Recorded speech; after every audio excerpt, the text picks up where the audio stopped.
ان کے گیسو کھلے جس گھڑی شب کے ماروں کو نیند آ گئی مسکرائے جو میرے نبی چاند تاروں کو نیند آ گئی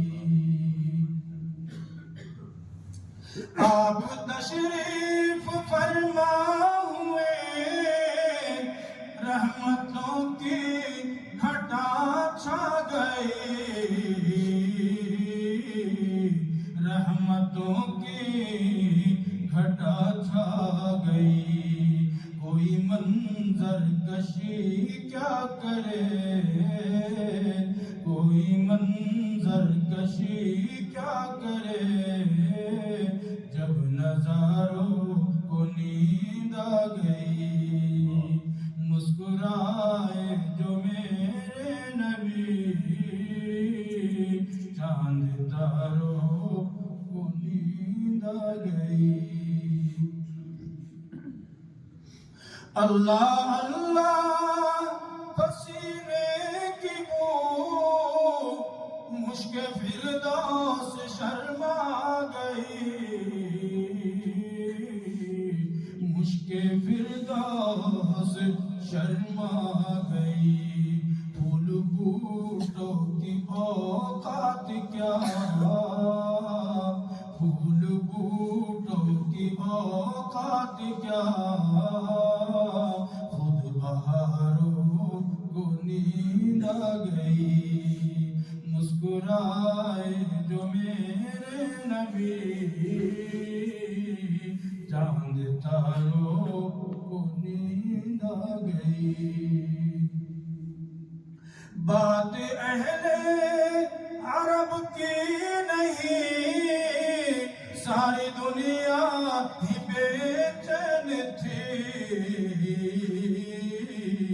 ساری دنیا ہی بے چین تھی ہے یہ فیض ظہور آپ کا ہے یہ فیض ظہور آپ کا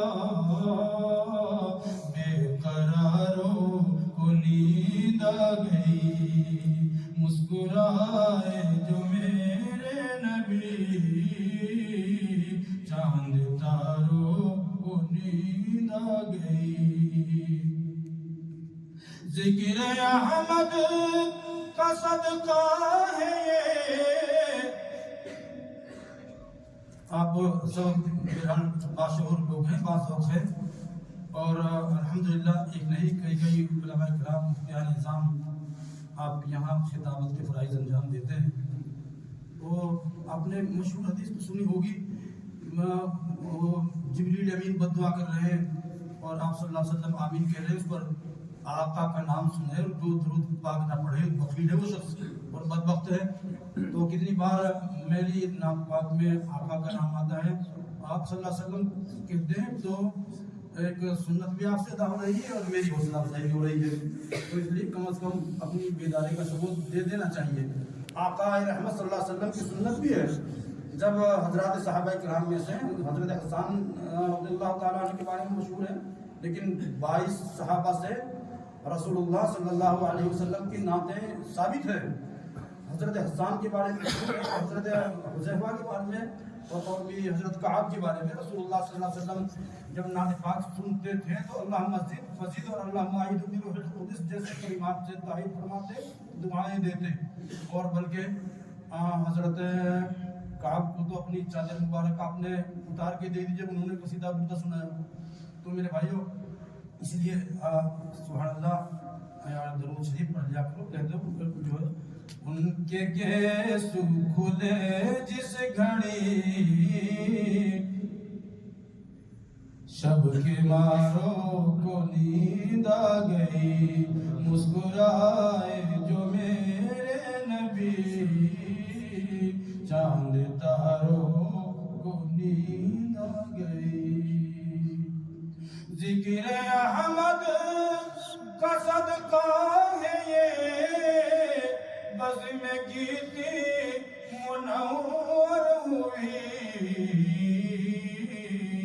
بزم گیتی منور ہوئی جلوائے نور سرکار سے سب شراروں نیند آ گئی مسکرائے جو میرے نبی